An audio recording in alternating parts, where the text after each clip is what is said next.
Bismillahirrahmanirrahim. Assalamualaikum warahmatullahi wabarakatuh.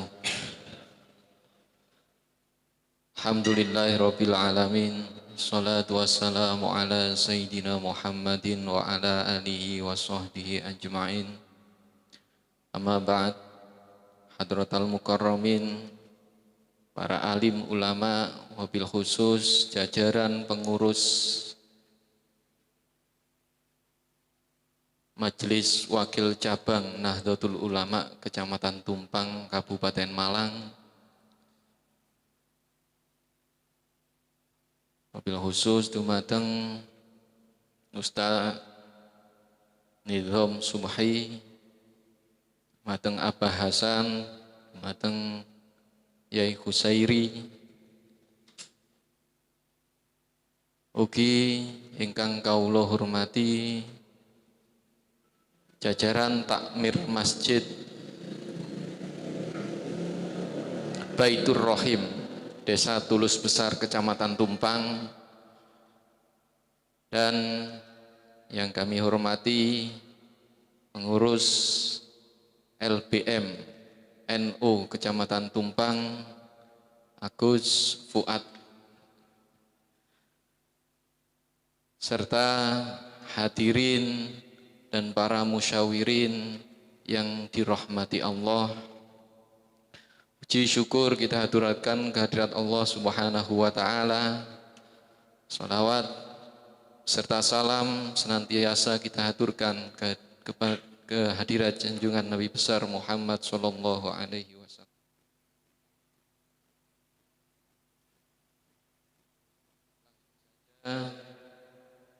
Marilah acara pada sore hari ini kita buka dengan pembacaan Ummul Quran dengan harapan semoga acara nanti bisa berjalan dengan lancar dan menghasilkan keputusan yang bermanfaat tentunya fid dinni wad dunya wal akhirah. Habibina wa syafi'ina wa qurrati a'yunina Muhammadin wa ikhwanihi minal anbiya wal mursalin salawatullahi wa salamuhu alaihim ajmain. Suma jami'i khulafai rasyidin Abi Bakar wa Umar wa Utsman wa Ali wa sairi sahabah radhiyallahu ajmain. Jami'il ulama wal awliya wa syuhada wa sholihin sonnifin. Awliya etis ahladina balaguddin bibultatina Indonesia hadih. Sumalladina yalunahum wa man ba'dahum ila yaumidin. Summa ila hadrati muassis Jam'iyah Nahdlatul Ulama Hashim Asy'ari, Yai Wahab Hasbullah. Innallaha yu'li darajatahum fil jannah. Al-Fatihah. A'udzu billahi minasyaitonir rajim. Bismillahirrahmanirrahim. Ar-Rahmanir-Rahim, Maliki yaumiddin, iyyaka na'budu wa iyyaka nasta'in, ihdinas siratal mustaqim, siratal ladzina an'amta 'alaihim ghairil maghdubi 'alaihim waladdallin. Amin. Selanjutnya langsung kita kepada permasalahan yang akan kita bahas pada kesempatan ini. Permasalahan yang pertama, pertanyaan yang pertama tentang syarat poligami.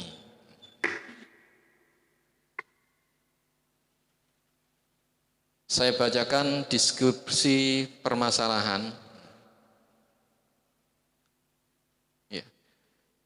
Pertanyaan tentang syarat poligami yang diajukan dari LBM NU. Deskripsi masalah secara syarak mengatakan boleh bagi laki-laki untuk nikah lebih dari satu. Namun fakta berkata hampir tidak seorang wanita yang mau dimadu. Sehingga mayoritas mereka yang beristrikan dua melakukannya secara sembunyi-sembunyi. Dan dapat dipastikan bila hal tersebut sampai terbongkar, maka bahtera rumah tangganya akan berantakan karena sering terjadi pertengkaran yang berkepanjangan. Pertanyaannya, yang pertama dalam perspektif fikih, apakah persetujuan istri pertama menjadi suatu pertimbangan? Perspektif fikih yang perlu digarisbawahi.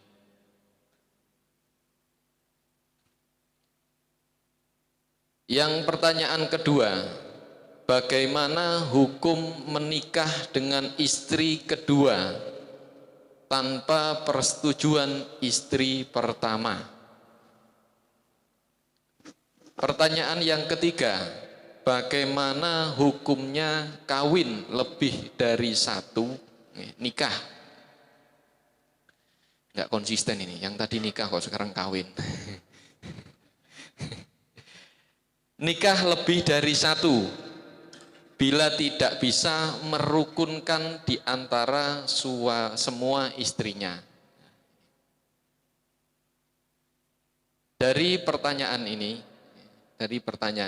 mungkin dari musyawirin ada yang mau mengkonfirmasi, ada yang belum jelas dengan pertanyaan ini, ada yang perlu ditanyakan. Silakan Mas, dari mana Mas?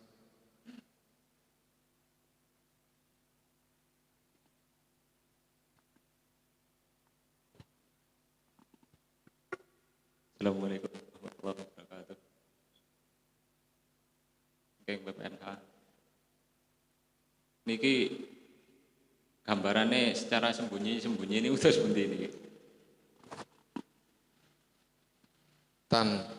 Saya kembalikan ke ada yang lain yang mau menanyakan tentang pertanyaannya dulu. Kita belum masuk pada jawaban. Iya, nggih. Mas Fendi. Mas Fendi. Terima kasih. Ini dari saya sendiri, ini masih belum jelas. Belum jelas masalah kawin lagi ini ya, atau nikah lagi. Ini kan kalau kita lihat hukum aslinya nikah ya, hukum aslinya nikah itu kan berubah-ubah. Nanti yang aslinya sunnah ya, aslinya sunnah bisa berubah menjadi wajib, bisa. Terus bisa berubah menjadi haram, bisa berubah menjadi mubah, bisa berubah menjadi makruh. Ya, ini kalau kita lihat perubahan hukum masalah nikah, kalau kita lihat perubahan hukum, nanti ini yang perlu saya tanyakan dulu, tujuan nikahnya itu untuk apa? Tujuan nikah yang kedua ini untuk apa? Itu yang perlu saya tanyakan. Kalau ini nanti dimutlakan, ya, kalau ini nanti dimutlakan, ini jawabannya ya nanti mungkin ini diperinci. Tapi kalau nanti dikhususkan pertanyaannya dikhususkan, ini saya kembalikan ke Sail. Ya. Ini pertanyaannya tujuannya gimana? Tujuannya. Terima kasih. Ya, terima kasih. Perwakilan dari Ranting Desa Ngingit. Ranting NU Desa Ngingit. Ada lagi yang belum jelas masalah dari pertanyaan pertama tentang syarat rabi loro, bojo loro, syarat poligami.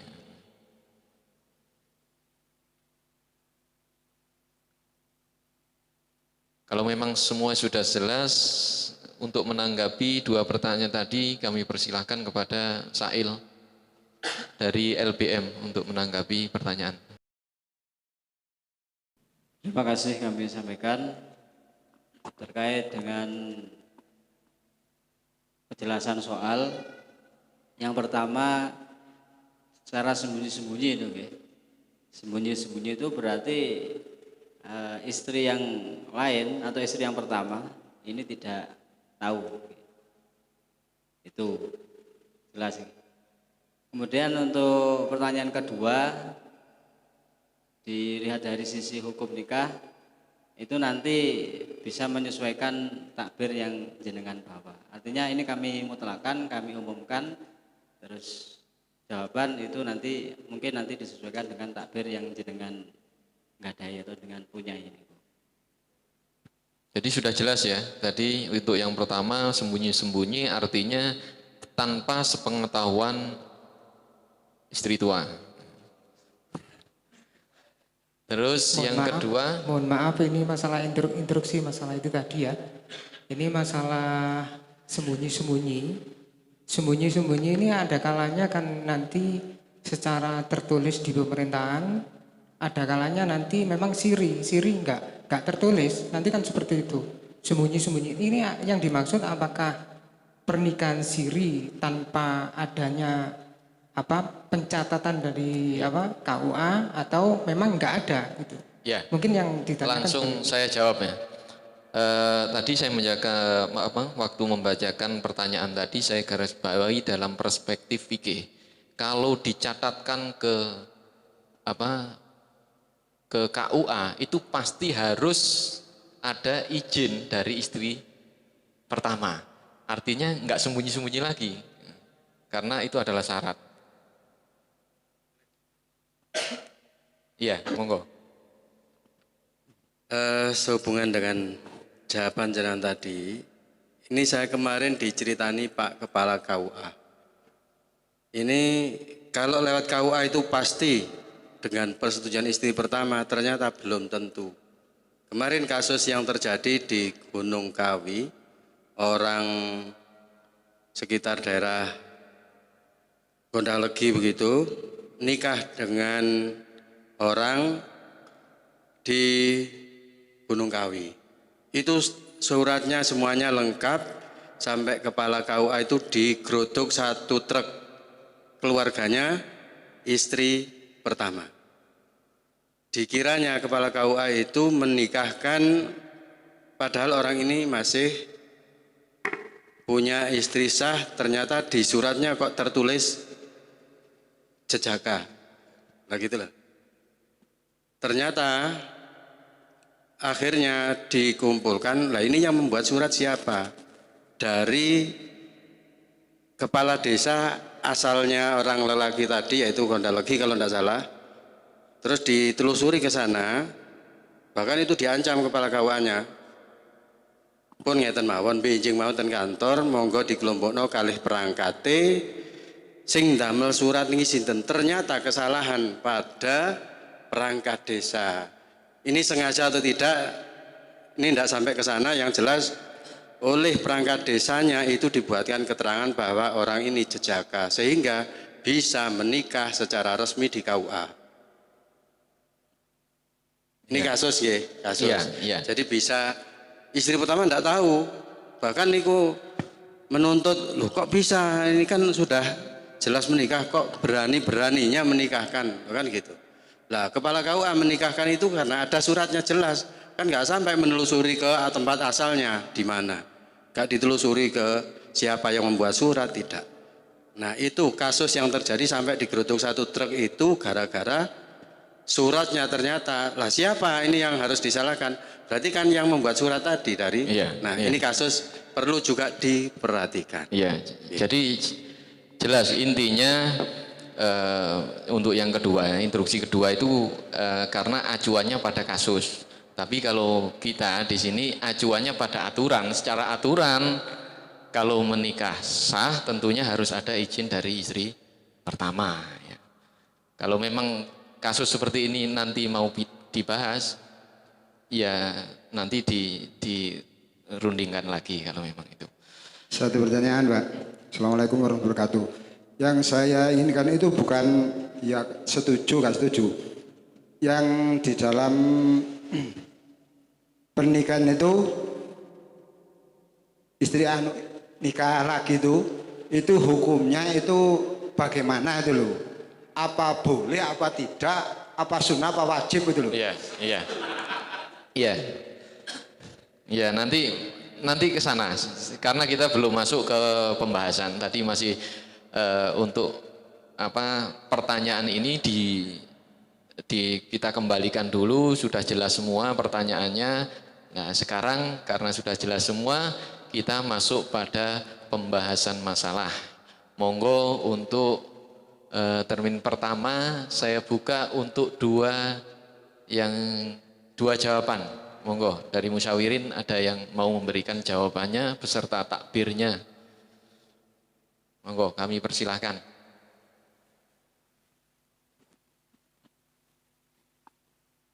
Ya, monggo dari Pondok Jeru.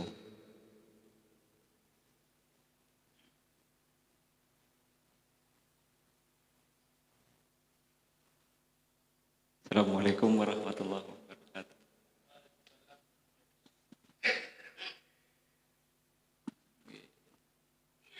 Bagi kami persetujuan istri pertama itu juga perlu menjadi pertimbangan karena sesuai dalam deskripsi.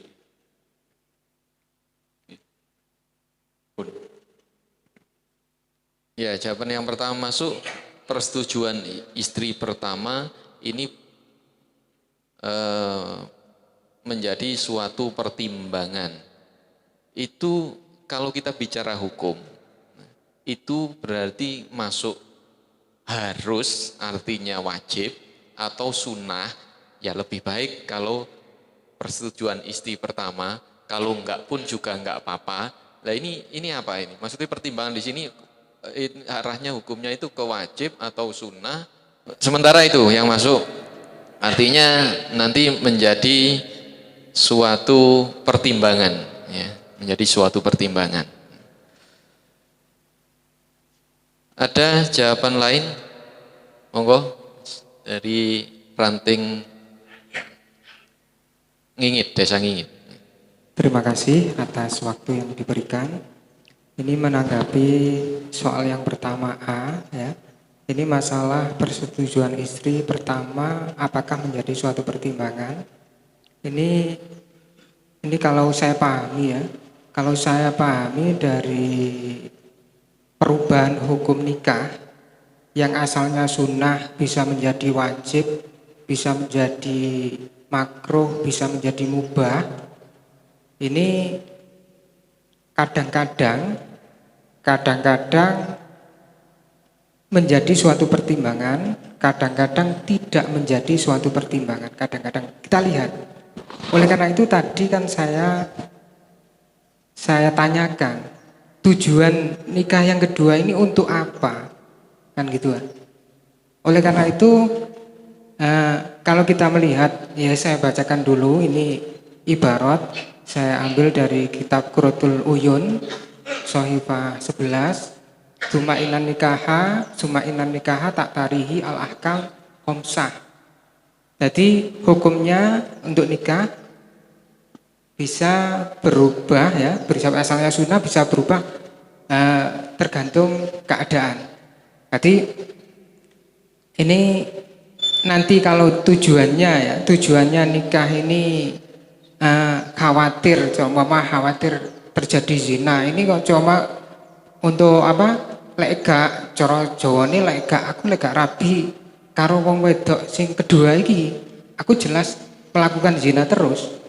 Nah ini hukumnya nanti gak menjadi suatu pertimbangan, persetujuan gak menjadikan suatu pertimbangan.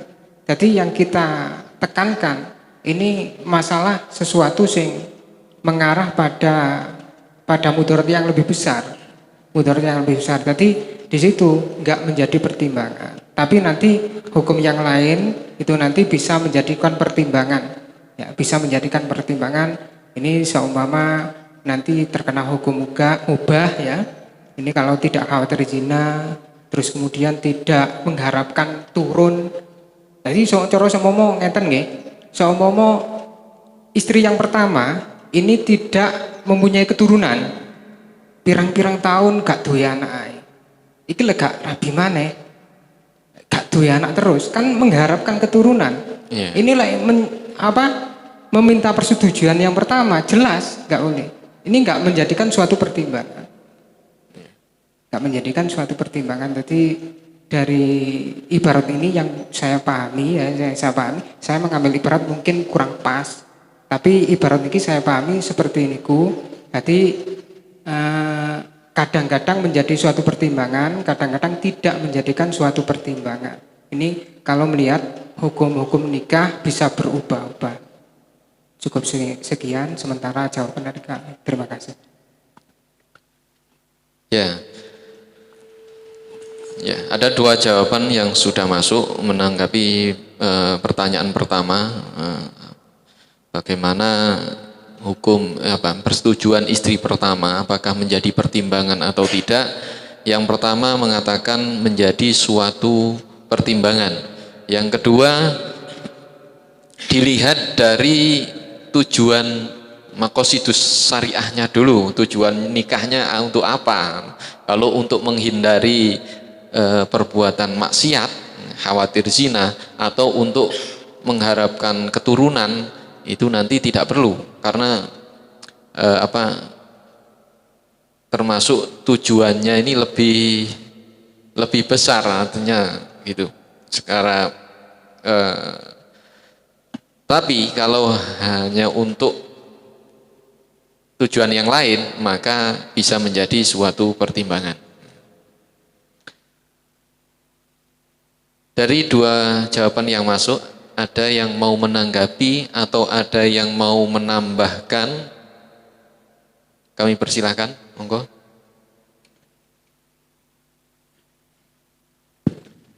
Terima kasih sudah diberi kesempatan ini untuk menanggapi dari soal yang A. Ini kami menjawab gini. Persetujuan istri pertama dalam pandangan fikih itu menjadi pertimbangan bagi suami untuk menikah lebih dari 1. Tapi pertimbangannya ini dalam hal muasyarah bil ma'ruf, bukan sebagai syarat sahnya melakukan nikah dengan istri yang kedua. Jadi tetap ini hampir sama dengan jeru bahwa pertimbangannya ini izin dari istri kedua menjadi pertimbangan. Sekian, terima kasih.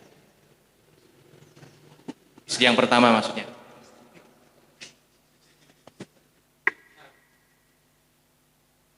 Ada yang lain?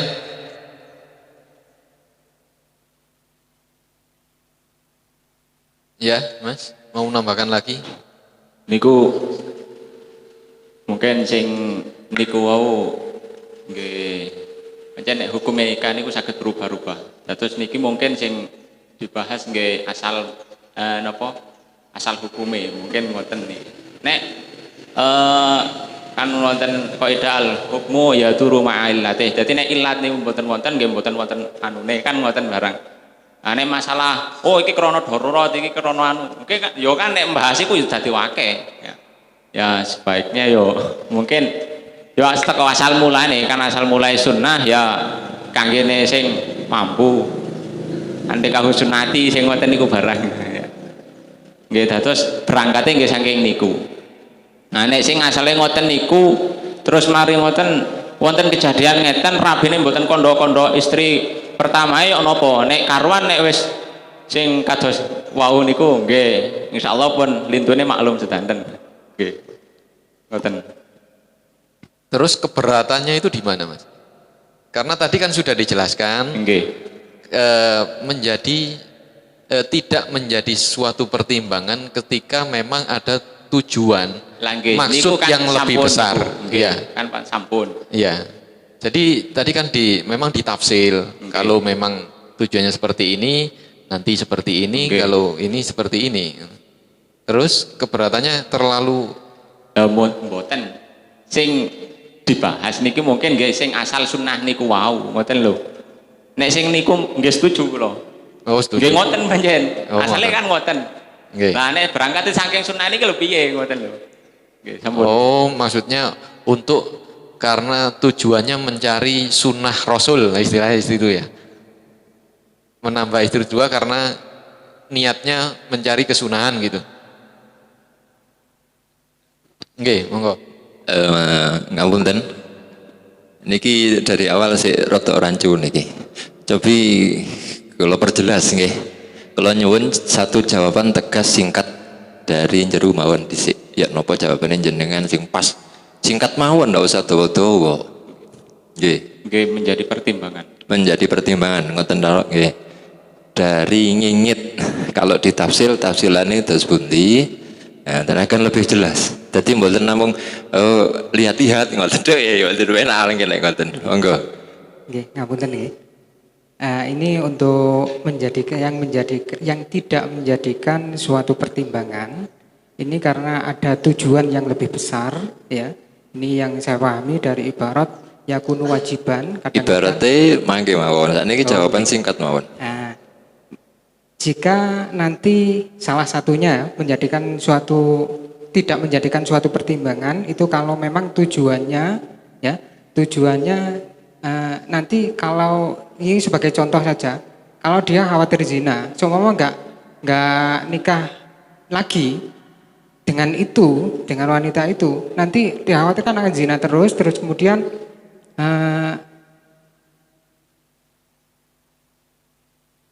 untuk yang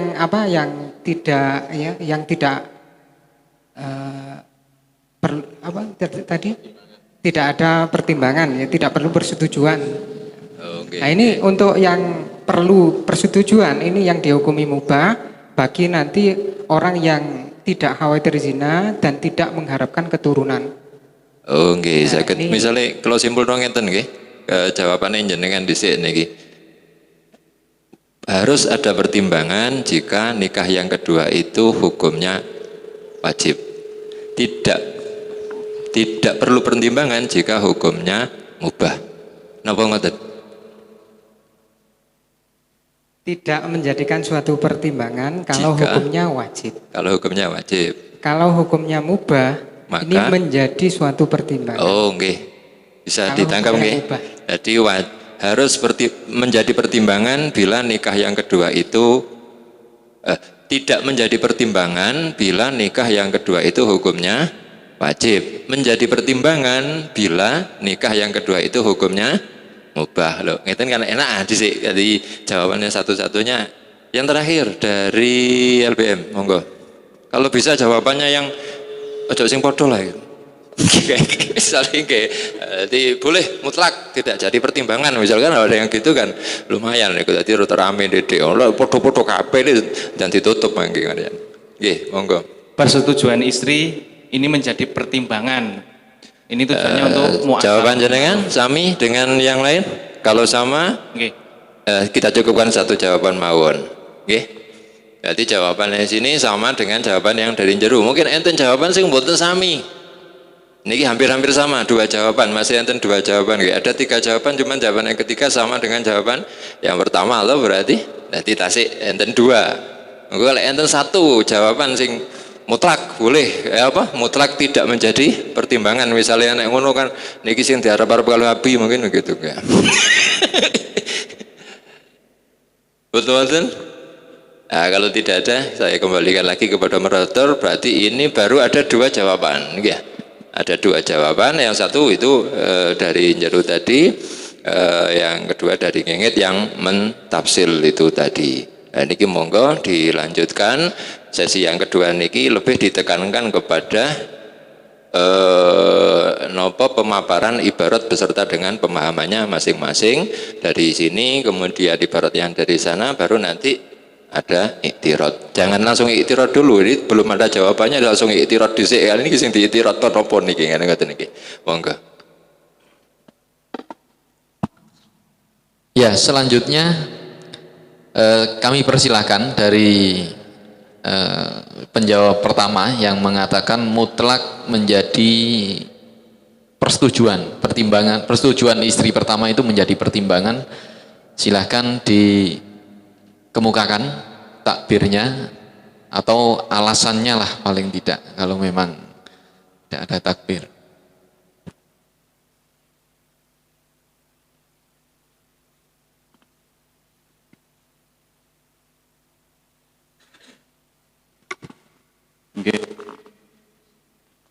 Nggih, niki pertimbangan niku wau kan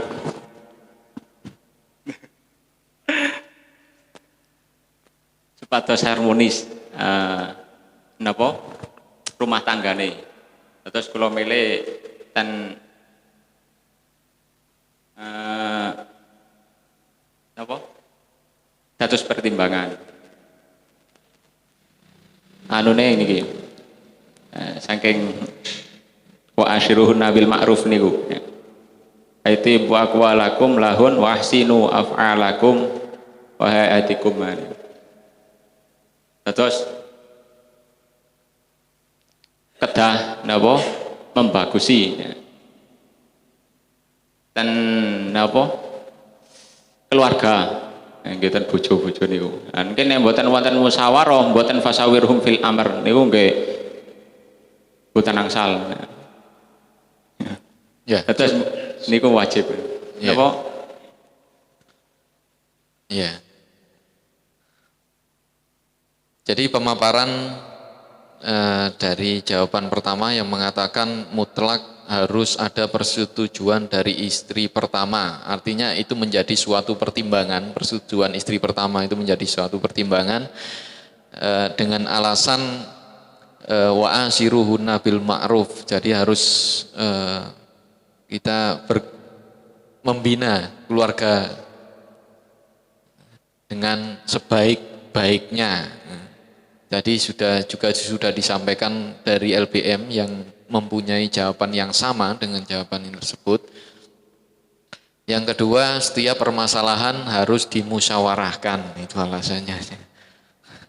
Jadi ini dimusyawarahkan dulu, nggak boleh, itu penting. Ada yang menambah pemaparan tentang jawaban pertama tadi? Nggih, sekedap niki sajane nggih sami kalian niku. Jawabannya sami kalian niku mung kula milih musyawarah mergo berangkate dari sing niku wa asyiru nabil ma'ruf niku. Terus mungkin nek wonten mudarat nggih sing dipilih niku nggih persetujuan istri niku saged dikesampingkan saged ngoten barang niku pancen nggih ngoten nggih. Ya wis, intinya itu ya. Wa asyiru nabil ma'ruf. Sekedap. Terus dari penjawab yang kedua tadi yang mentafsil berdasarkan tujuan nikahnya, mohon dipaparkan alasannya atau takbirnya. Terima kasih. Ini untuk ibarat kami ya, tadi sudah saya sampaikan bahwa ibarat saya, ini saya ambil dari Qurratul Uyun, Soifah 11. Ini kalau memang nanti hukum nikah yang kedua niki nanti dihukumi wajib. Ini bagi orang bihakiman qadaru alaihi. Bagi orang yang mampu nikah wa hafaz zina bitarkihi. Kalau tidak nikah dengan wanita itu tadi, maka dikhawatirkan terjadi zina. Maka pertimbangan istri, persetujuan istri itu tidak diperlukan lagi. Tidak diperlukan lagi. Iya, tidak diperlukan lagi karena di situ nanti kan ada zina nanti. Itu. Mulai karena itu tadi persetujuan istri sudah enggak ini kalau yang hukumnya wajib bagi orang yang mampu, khawatir zina.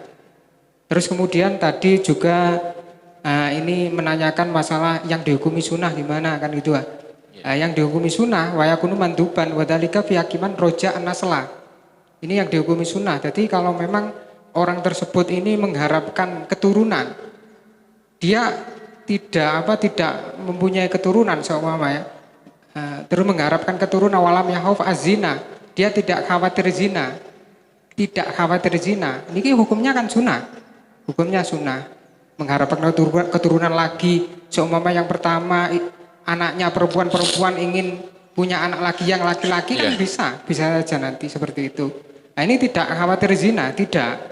Ini hukumnya kan sunnah. Kalau hukumnya sunnah nanti perlu persetujuan mungkin seperti itu. Terus kemudian yang dihukumi mubah, nanti yang makruh ini karena nggak ada hubungannya dengan nikah yang pertama, ini nggak saya bahas. Terus kemudian untuk yang mubah, wadalika bihakiman lam yakhaf az-zina. Jadi untuk orang yang khawatir zina, tidak khawatir zina, walam yurja naslan, tidak mengharapkan keturunan, tidak mengharapkan. Ini yang mubah. Jadi untuk yang mubah, tidak mengharapkan keturunan, terus kemudian tidak khawatir zina, ini perlu persetujuan. Nanti kan kalau enggak, nanti mungkin rumah tangga yang pertama ini bisa berantakan kan seperti itu. Yeah. Ini oleh karena itu tadi yang saya pahami dari ibarat saya ini ya, saya pahami ini pemahaman saya sendiri. Ini ada kalanya perlu persetujuan, ada kalanya tidak perlu persetujuan. Karena nanti yang tidak perlu persetujuan, wong sing pertama gak duwe anak terus ngono. Wong sing pertama gak duwe anak. Lah niki kepingin rabi mana sing duwe anak kan ngoten ya, kepingin rabi mana sing duwe anak. Ya lek minta persetujuan ya jelas mboten angsal kan seperti itu. Nah, ini persetujuan mungkin tidak dibutuhkan. Mungkin ini pemahaman saya. Ini untuk ibarat saya dari Grotul Uyuh. Terima kasih. Ya, tadi pemaparan dari jawaban yang kedua. Mungkin biar lebih hidup, biar musyawarah kita lebih hidup, ada mungkin jawaban yang lain yang oleh Ustadz Nidom tadi diharap-harapkan. Mungkin yang mutlak, wis gak perlu persetujuan, karena jatai papat. Ada mungkin? Oh ya, ya dari LBM.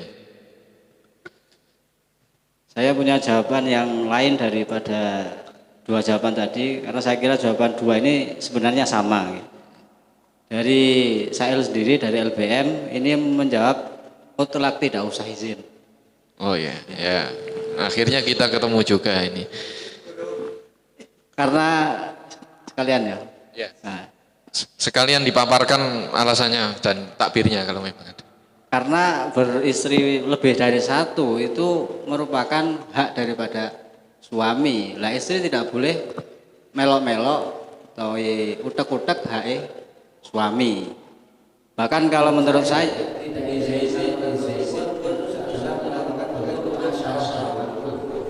karena ini akhirnya dari ikhlas wa yajuzu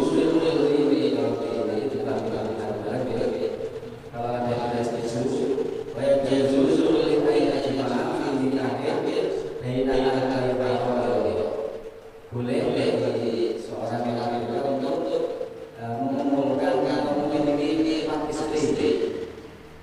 Ini dasarnya sangat jelas sekali dari Al-Quran. Fankihu ma taba min an-nisa'i masna wa ruba'. Nah, itu tidak ada ayat kudu izin bojo. Pokoknya kepingin lagi dapat ya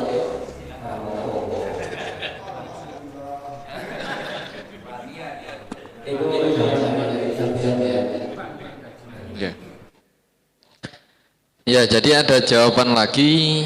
Jadi jawaban pertama, kedua, lah ini jawaban yang ketiga mengatakan mutlak, nggak perlu izin, nggak perlu izin. Alasannya karena itu memang sudah menjadi hak seorang laki-laki yang merdeka. Ya, itu sudah menjadi hak seorang laki-laki yang merdeka. Kita fangkihu ma tobalakum minan nisa masna wa sulasa wa ruba' 2, 3 dan 4 ya. 2, 3, 4 Ji Samsu ya.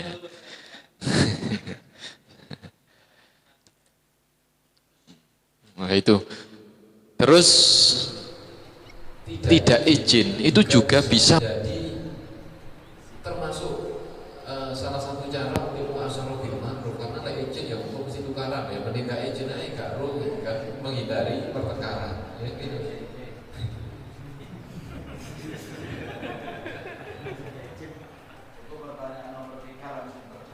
Iya. Ya, ini tadi jadi dari jawaban-jawaban yang masuk sudah beserta takbirnya.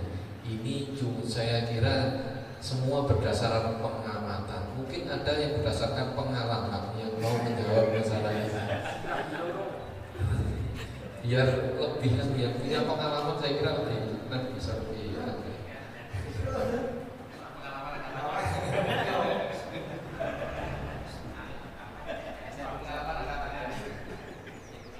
Assalamualaikum warahmatullahi wabarakatuh. Dari sekian jawaban tadi ada yang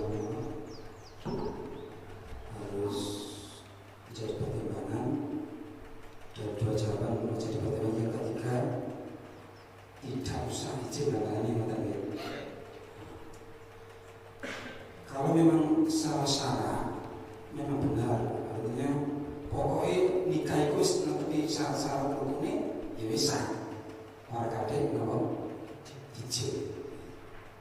Ada persoalan dari sekian takbir yang saya baca, kalau dari menemukan disyaratkan izin. Cuman kita ini kan hidup di negara Indonesia. Masuk.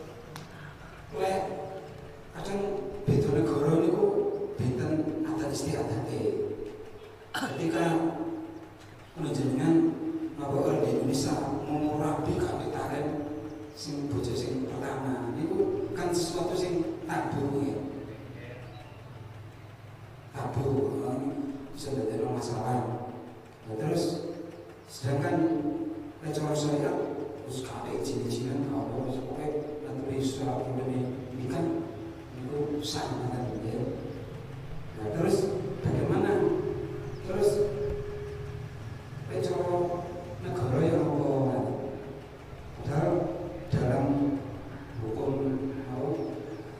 undang-undang perkawinan niku disyaratkan izin. Jadi terus niku yo napa ngene. Cara negara harus dengan izin. Cara syariat ini baca. Pertimbangannya kayak ini mungkin nanti kalau izin kok yo napa masalah warisan ini. Terus kok anake apa misalnya menjaga waktu mau ngaku apa lagi mau bojone padahal apa tidak ada catatan itu lek ngomong cara saya tidak apa tanpa izin tapi cara negara kan harus diizin bahkan kalau tidak izin bisa dipidana 5 tahun atau 7 tahun menurut undang-undang tahun 74 lo dari lahir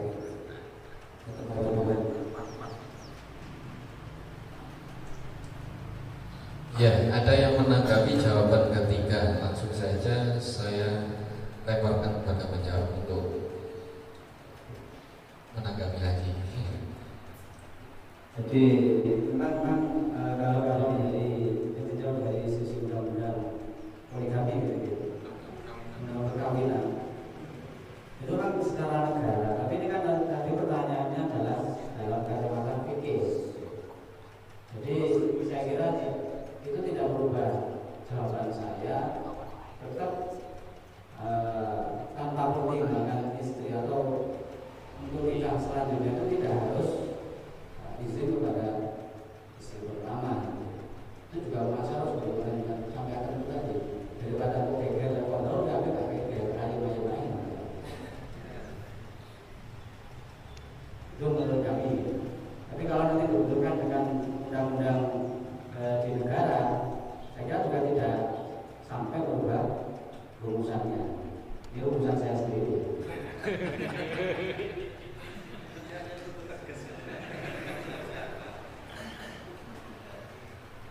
Ya, jadi sudah ada 3 jawaban. Berikut pemaparannya tadi. Saya kira ada yang mau menanggapi lagi atau yang setuju dengan jawaban ketiga.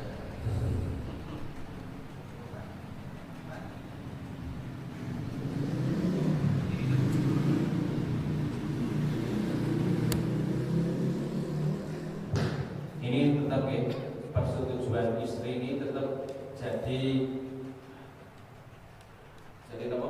pertimbangan, karena kalau sesuai kan kita 10 ilaiha wa ja'alakum mawaddatan warahmah.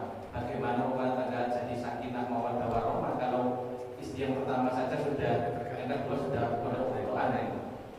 Ini juga kalau dalam pemerintahan kita juga sebagai warga negara kan harus tunduk pada pemerintahan, harus tunduk pada undang-undang yang berlaku seperti dalam ayatnya wa'atullah wa rasul wa ulil amri. Berarti kita taat pada ulil amri, pada pemerintah yang sah itu sudah suatu kewajiban. Maka persetujuan istri yang pertama itu juga harus matang-matang dipertimbangkan juga. Ya, saya kira ini sangkalan yang sama. Jadi hukum fikih dibenturkan dengan hukum positif. Ya, saya kira memang di situ ada perbedaan antara hukum fikih dengan hukum positif. Mungkin ada yang mau memaparkan kenapa kok di Indonesia seperti itu. Pasti ada mungkin kajian usul fiqh itu ada maqasid syariah nanti. Kenapa ditetapkan harus ada izin dari istri pertama? Mungkin ada yang mau menjelaskan itu. Saya menanggapi dulu ya. Tadi ada alasan harus sesuai dengan aturan pemerintah gitu ya. Terus ada lintas nilainya.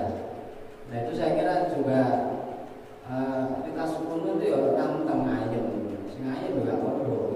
Nah, kodoh malah gede. Kayaknya juga sudah sudah mencapai lintas suku, sangat lintas suku sekali itu. Kemudian yang harus mengikuti aturan pemerintah. Ini saya juga punya keterangannya ya, jibul itu salah ambil imam fi kulli ma lahu fihi wilayatun. Ada haknya. Pemerintah boleh mengatur dan kita harus patuh kalau memang pemerintah punya wilayah terhadap diri kita. Nah sementara hak untuk nikah lebih dari satu itu bukan wilayahnya pemerintah, tapi wilayah kita sendiri, sehingga tidak harus diikuti. Gitu. Ada yang lain lagi yang mau menanggapi? Ya, silakan. Ini menanggapi tadi yang masalah tadi ini peraturan pemerintah tadi. Jadi kalau dibahas masalah to'at ulil amri, ini nanti memang hukumnya ini kan saya juga bawa ibarat ya, jadi intisalul amri imam. Nah ini tadi nanti hukumnya kan di situ dilihat taat pada pemerintah ini di dalam perkara apa? Perkara mubah, apa perkara makro, perkara haram atau perkara sunnah gitu. Nah ini nanti mengikuti taat pada imam. Ini ada kalanya taat dohir batin, ada kalanya taat cuma dohir makro. Nah, ini ibarat saya ambil dari kuliah Ustaz Sidin kuliah Soalnya 91. Ini kalau pertanyaan ini masalah ini kan lebar kan, jadi bahas masalah taat pada imam nanti ini pembahasannya malah lebar. Ini gimana saya kembalikan pada moderator ya. Iya, dari awal tadi sudah kita garis bawahi dalam perspektif fikih. Ya, dalam perspektif fikih. Artinya ya ketika itu tidak bisa gitu. Artinya tidak bisa dibenturkan dengan hukum positif gitu. Ya boleh menanggapi boleh, cuman karena kita garis bawahi dalam perspektif fikih ya, secara fikih tadi mengatakan yang ketiga tadi mengatakan, yang ditanggapi tadi mengatakan bahwasanya tidak perlu izin atau persetujuan dari istri pertama mutlak itu. Karena di dalam hukum fikih, kitab-kitab fikih tidak ada yang mensyaratkan harus ada persetujuan dari istri kedua, ketiga dan keempat. Misalkan wonten kaidah al-ada muhakamah.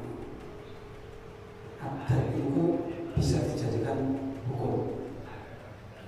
Agate teng Indonesia niku lek nopo kate kawin menen iki mesti taren.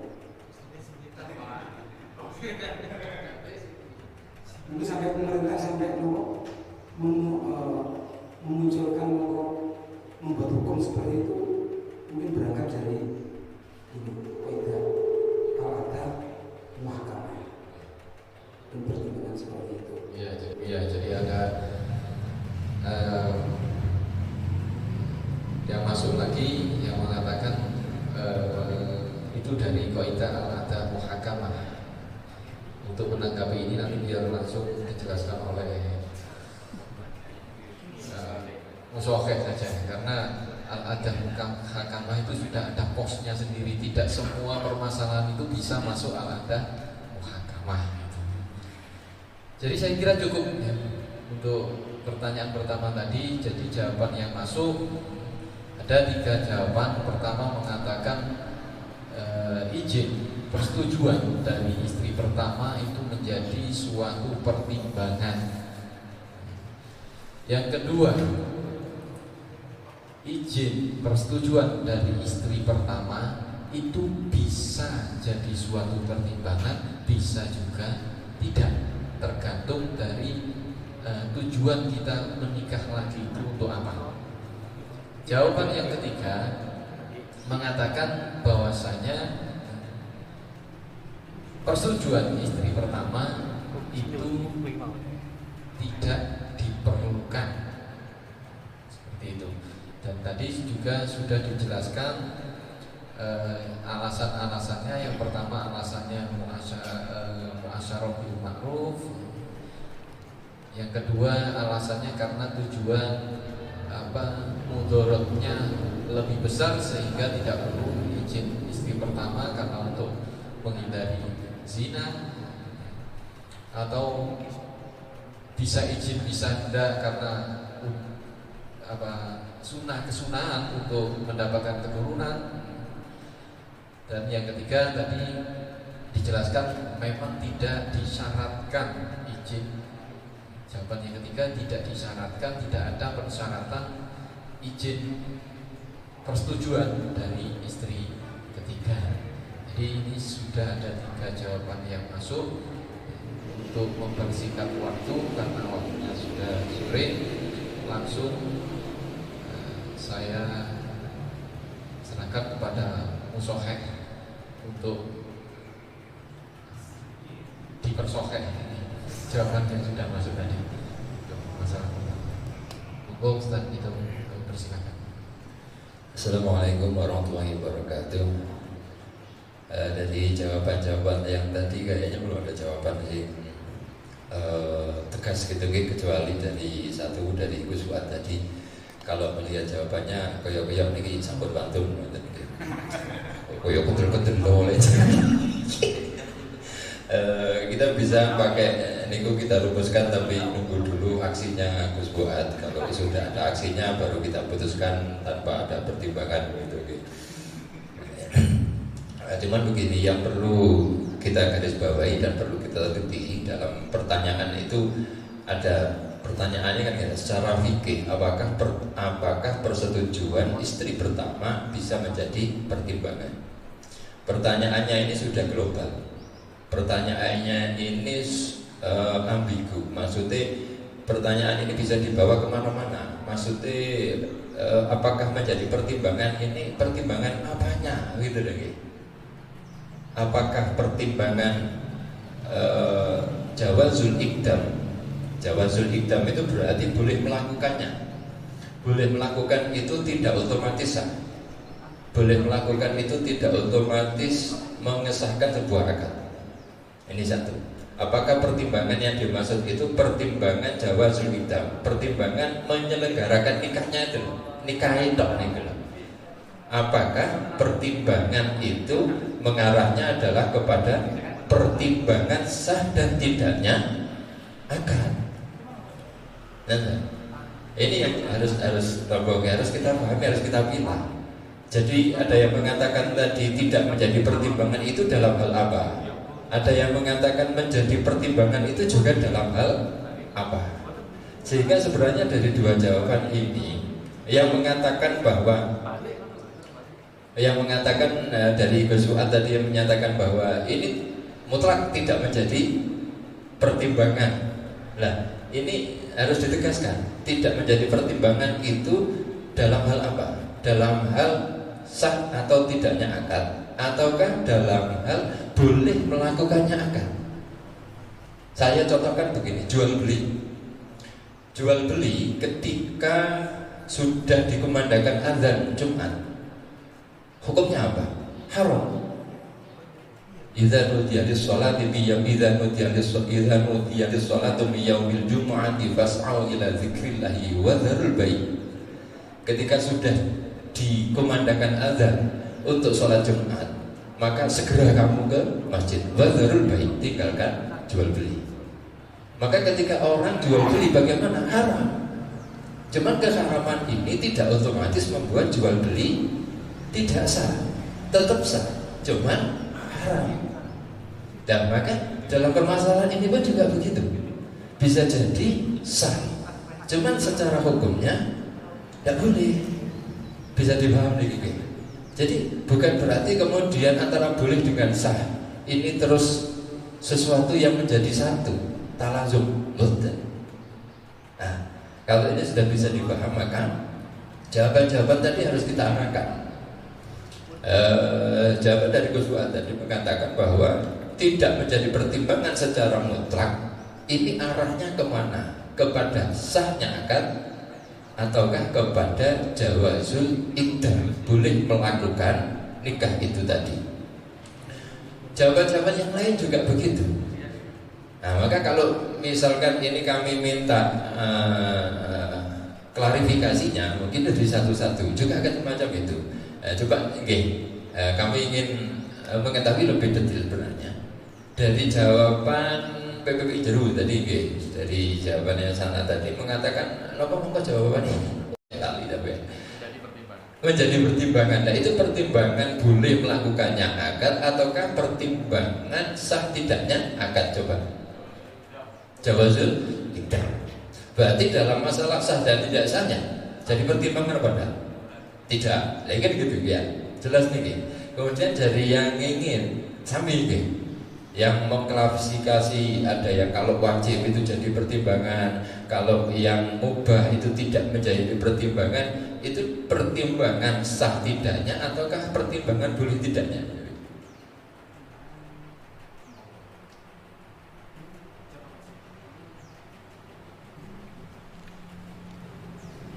Masalah ini pertimbangan yang saya tadi sampaikan. Ini masalah pertimbangan untuk melakukan. Berarti kan jawazul iqdamnya ya. Untuk masalah sah atau tidaknya tidak menjadi pertimbangan. Nah, yang menarik itu satu dari LPM dari Gus Fuad tadi ya. Ini kita minta pertanggungjawabannya ini. Dan saya minta juga keberaniannya, jajal lagi kapan ini. Yang mutlak tidak menjadi pertimbangan itu saya kira juga kepada jawazul iqdamnya, kepada sah sihatul akdinya, sahnya akad. Nah kemudian pada masalah boleh tidaknya melakukan nikah ini, apapun di dalam fikih itu tetap menjadi pertimbangan, begitu. Tetap menjadi pertimbangan. Ada izin jadi pertimbangan, tidak ada izin pun juga jadi pertimbangan. Makanya sebagaimana jawaban dari Ngingit tadi, bahwa nikah itu ada 5 hukumnya. Ada yang wajib, ada yang sunnah, ada yang mubah, ada yang makruh, sampai juga ada yang haram. Kalau pertimbangan jawazul iqdam, maka ini tetap juga menjadi pertimbangan. Karena fikih itu sekecil apapun pasti dipertimbangkan. Nah ini. Jadi kalau pertanyaannya ini tadi, apakah izin dari istri pertama untuk menikah yang kedua itu menjadi pertimbangan? Maka kita klasifikasi. Untuk sahnya akad tidak ada pertimbangan. Sahnya akad tidak menjadi pertimbangan. Ini sudah kita close, kita tutup. Karena memang di semua kitab tidak ada yang menjelaskan bahwa syarat sahnya nikah itu adalah izin dari istri pertama. Itu sama sekali tidak ada. Sebagaimana tadi sudah disinggung bahwa nikah 2, 3, 4 itu di Samsun nih, 2, 3, 4 itu adalah hak dari suami. Maka suami boleh menggunakan hak itu apapun sekalipun tidak mendapatkan izin dari istri yang pertama. Ini untuk sah dan tidaknya. Jelas ayatnya memang sudah jelas. Faqihu ma qabalakum minan nisa'i mathna wa thulatha warubah, nikahlah dengan perempuan yang kamu sukai, 2, 3, 4. Cuman ada tafsir yang menarik, ada tafsir yang menarik bahwa masna itu muratifnya isnain, sulasa itu muratifnya salasah. Berarti masna wa sulasa wa ruba' itu sama dengan isnain, salasah, arba'ah. Kemudian menggunakan huruf atau wawu, berarti sama dengan dan. Dan itu sama dengan tambah, berarti 2 tambah 3 tambah 4 menjadi 9. Jadi ada pula yang menafsirkan semacam itu, cuman mohon maaf itu tidak muktabar, nah bahwa khilafnya itu. Sudah jelas bahwa itu adalah hak setiap laki-laki untuk menikah lebih dari 2. Nah, ini untuk sah dan tidaknya. Asal sudah memenuhi syarat dan rukunnya nikah ya sudah cukup. Nah, untuk iddahnya, nah ini bagaimana? Ya ini harus dipertimbangkan bagaimanapun. Ini nanti akibatnya bagaimana? Kan begitu gitu. Kalau akibatnya itu bisa membuat mafsadah kepada keluarganya yang awal, misalkan sampai terjadi anak terlantar, misalkan begitu, terjadi keguncangan di dalam keluarga, padahal tujuannya adalah litaskunu ilaiha wa ja'ala bainakum mawaddah wa rahmah. Kalau sakinahnya yang pertama ini menjadi terbengkalai gara-gara yang kedua, maka juga bisa menjadi hukum yang lain, apa? Ya makruh. Kembali kepada hukum asal, kembali kepada hukum nikah itu sendiri. Akibatnya apa? Aduh gitu. Itu pertimbangan juga. Kemudian juga perlu menjadi pertimbangan. Makanya fikih tidak bisa kita lepaskan dari peraturan pemerintah. Jadi jangan dibilang bahwa hukum fikih kemudian ada hukum positif. Jadi begini, hukum pemerintah pun juga menjadi pertimbangan di dalam fikih. Karena dalam fikih itu mempertimbangkan semua apa yang tersirat di dalam Al-Quran. Jangankan yang tersurat, jangankan yang tertulis, yang difahami di dalam Al-Quran pun juga dipertimbangkan. Dalam Al-Quran ada ati'ullah wa ati'ur rasul wa ulil amri minkum. Taatlah kepada Allah, taatlah kepada Rasulullah, taatlah kepada ulil amri minkum. Pemerintah kita mewajibkan kalau mau nikah yang kedua harus ada izin. Jangankan nikah yang kedua, nikah yang pertama saja harus ada izin. Cuman kalau nikah yang kedua izinnya lebih, yaitu izin dari istri yang pertama. Peraturan semacam ini karena kita sebagai warga negara mengikat kita secara fikih. Itu loh guys. Jadi jangan dilepaskan. Kalau dilepaskan maka akan banyak terjadi nikah yang pertama saja akan banyak terjadi siri. Dan itu mafsadahnya besar. Misalkan sekarang kalau ada pernikahan tanpa dicatatkan di KUA, tanpa dicatatkan di pemerintahan, di catatan sipil, maka mafsadahnya akan sangat besar sekali. Sebagaimana tadi sudah ada yang menyinggung, nanti urusan mawarisnya bagaimana? Kalau ayahnya sudah meninggal, dia meninggalkan warisannya. Kalau anak mau menuntut sementara tidak ada catatan di dalam sipil, ya gak iso dong. Ya apa terus anak lain jaluk ya nopo. Padahal dia punya hak. Hak itu sudah diatur, ditetapkan oleh Al-Quran. Ya benar. Jadi hak mawaris yang berapa itu seperberapa itu adalah hukum Al-Quran. Dan hukum Al-Quran ini bisa diterapkan kalau memang ada catatan iki anak si A, ini anak si B, ini baru diterapkan. Sementara nanti kalau terjadi pernikahan yang kedua dan dari istri yang kedua punya anak ini secara fikih dia punya hak terhadap warisan ayahnya, tapi karena tidak tercatat di catatan sipil, maka dia kehilangan haknya. Ini juga harus jadi pertimbangan. Gitu. Boleh dan tidaknya nikah tanpa izin. Kalau mendapat izin dari istri yang pertama kan semuanya beres nanti. Sehingga misalkan dari istri yang pertama dia punya anak 2, dari istri yang kedua punya anak 2, misalkan begitu, dari yang ketiga punya anak 3 dan seterusnya. Ini semuanya akan bisa mendapatkan hak. Itulah sebenarnya yang diinginkan dari pemerintah. Jadi melindungi anak kita sendiri. melindungi hak istri kita sendiri. Karena tanpa ada catatan yang semacam itu, hak mereka, istri dan anak itu akan sangat mudah dan sangat riskan sekali untuk dilanggar. Ketika seorang istri ketika seorang wanita menjadi istri seorang laki-laki tanpa ada catatan resmi dari pemerintah, ada apapun dia nggak bisa nuntut begitu, nggak bisa nuntut iki moro-moro ditinggal anak bisa dikakek moro-moro ditinggal ndak bisa nuntut. Ya apa nuntut itu kalau catatane anaknya akeh sapa sing ngikoni, siapa yang wajib memberi nafkah, gak ada catatannya, nuntut nang sapa. Terus anak ini nanti anaknya siapa kalau tidak ada catatan? Nggawa nang catatan sipil nang kepanjen ditakoni kakane ndi. Dan ini kayak gini. Terus ya apa? Terus kalau hari sekolah ya nopo?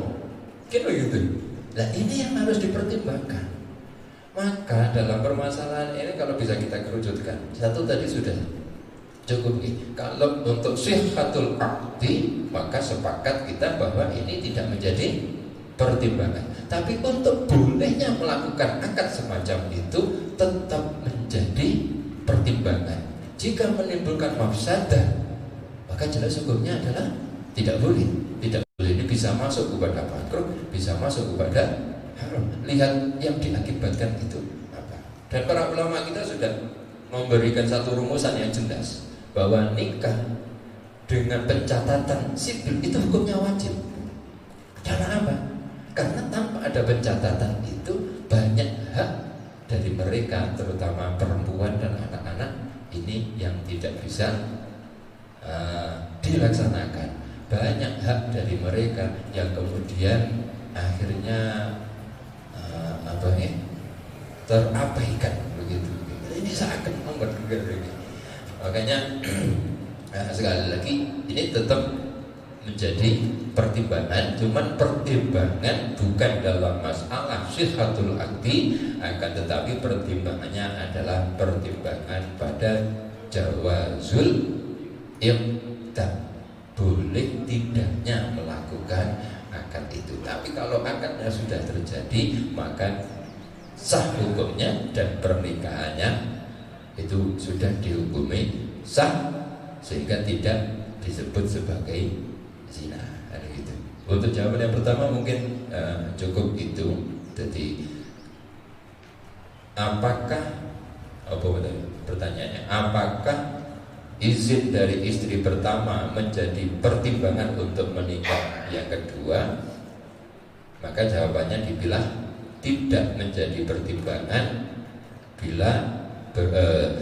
tidak menjadi pertimbangan bila yang dimaksud adalah sihhatul aqdi. Tapi dalam masalah jawazul iqdam, dalam arti melakukan akad itu tetap harus dipertimbangkan.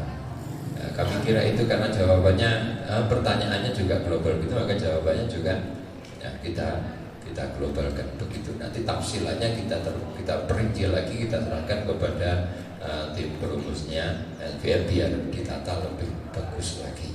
Kalau kita niku untuk yang A dan agar lebih cepat, lebih efisien. Dari jawaban semacam itu silakan sebelum kita mintakan kepada Musyafi untuk difatihai. Ini saya ini bahasa roto kental didik karena belum ada ibarat yang jelas dari ibarat ini soalnya orang tapi istilah rumusan itu bapak ini gitu. Ibaratnya ini tanggung jawab Ibu Suat karena beliau yang semangat dan untuk mutlak. Oke, sebelum kita sampaikan, kita mintakan fatihah kepada Musyafi. Silakan kalau ada yang masih dijanggalkan, kami silakan. Oke.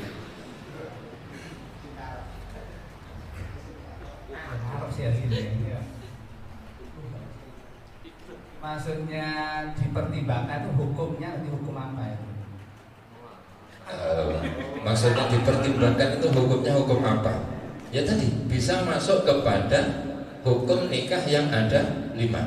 Kalau istri ini senang, misalkan kan sekarang lagi beberapa waktu yang lalu itu ada viral istrinya yang ngantarkan suaminya untuk menikah lagi, dan istri yang pertama ini ketok Ali senang malah karena ketok Ali senang, maka nikahnya ini akan menjadi nikah yang kedua ini menjadi sunnah karena menyenangkan istri yang pertama. Cuman ini ya untuk ngomong saya ungguan situ bukan gitu. Jadi intinya begini, menjadi pertimbangan di dalam boleh dan tidaknya melakukan akad tadi. Dalam arti ini bisa menjadi pertimbangan untuk memasukkan apakah nikah itu, nikah yang kedua itu menjadi yang wajib, sunnah dan seterusnya. Saya jadi paham nih mungkin. Ada yang lain mungkin sebelum kita mintakan kepada Sohe. Nanti bahasa rumusannya bisa didata lagi kali tim LPN. Sabun nih. Karena itu untuk yang A kita rumuskan, apakah izin dari istri pertama menjadi pertimbangan? Jawabannya jika yang dimaksud adalah pertimbangan sifatul akti maka tidak menjadi pertimbangan. Tapi kalau yang dimaksud adalah pertimbangan dalam hal boleh tidaknya melakukan akad maka tetap menjadi pertimbangan. Maka kami mintakan kepada Yai Kusyairi untuk memfatihah ini. Alhamdulillah jika wau sampun jelas bahwa poligami niku lek kepingin rapi meneh niku secara sembunyi-bunyi niku mboten napa-napa lah ngoten. Cuman perlu dipertimbangkan. Pertimbangannya pokok iso sampean. Gak iso ya aja. Lek ten Pasuruan niku rata-rata niku ya mboten ngomong di mriki. Pasuruan niku rata-rata kuli macul niku loro. Ya. Dadi lek kaji imam iki kelas papat. Pasuruan. Rata-rata kiai bojone padha. Jadi nggih untuk melakukannya jadi masalah ketika dibuka masalah, cuma dalam pertimbangannya untuk melakukan itu kira-kira gak ribut atau orang yang lewati perang ya monggo betul wani perang ya pun sangat mudah-mudahan ini kalau pada enten muskil ini umpamanya menjadi pertimbangan ya umpamanya jalur pertimbangan jelas gak oleh sedangkan nanti kudu iki lah iki ibu meneh ya. Jadi lek jalur pertimbangan iki jelas gak boleh. Omane konangan kok ya ribut. Aku iki saiki ya apa gak iso. Ya apa kudu oleh iku. Gak kena dimpet wis. Dan iki juga perlu kita kita menjadi tambahan. Jadi permasalahannya lek minta pertimbangan jelas gak boleh. Jelas wis rabi meneh boten wonten tiyang istri niku ngijini saya rabi meneh ya. Umpamane njaluk izin gak oleh. Umpamane awak dhewe niki boten nglakokno iki ya apa gak iso gak kena libat lagi perlu dibahas. Nah, untuk asilah pertama kula kita sepakati mudah-mudahan wau kan kita sepakat dan kita sudah ada jawabannya mudah-mudahan bisa membawa manfaat maslahat. Al-Fatihah.